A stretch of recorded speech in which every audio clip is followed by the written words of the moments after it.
Well, listen, strictly speaking, she's a philosopher in the sense everybody is a philosopher. Anybody that thinks the question of why should I do this or that is a philosopher. They have some de facto actual philosophy.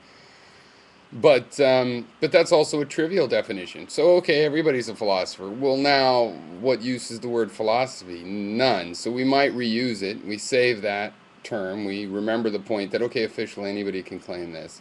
But then we talk about academic philosophy, and the question is raised in whether we teach her philosophy as academic philosophy.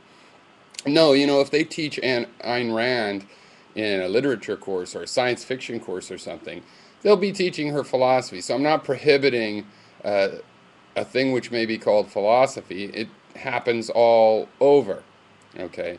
It's like, is teaching philosophy science? Well, you need to teach some logic and things like this, but we still discriminate in the subject matter based on certain criteria for how it takes place.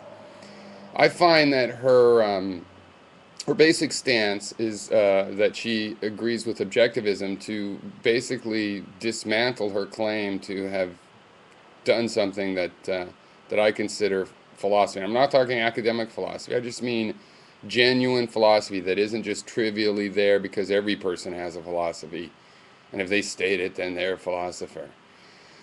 No, but actual contradictions. This she has a romantic philosophy. She calls it objective for marketing, for romantic purposes.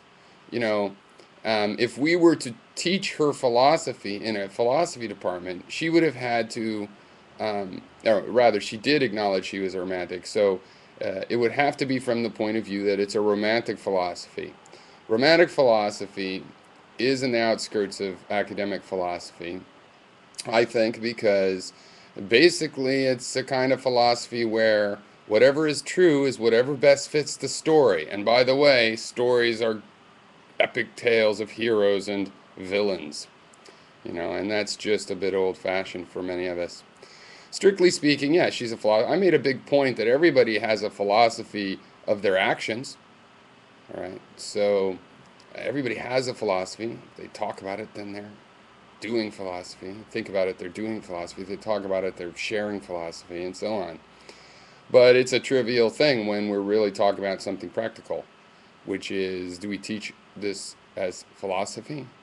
No. There's a lot of, I mean, you could say, hey, but since everything's philosophy, she's on the list. Yeah, then it's just a matter of ordering it. And there's a lot of people waiting to be taught in university uh, prior to Ayn Rand who could be taught due to her role in popular fiction, her role in she could be taught of in sociology. She's had a social impact.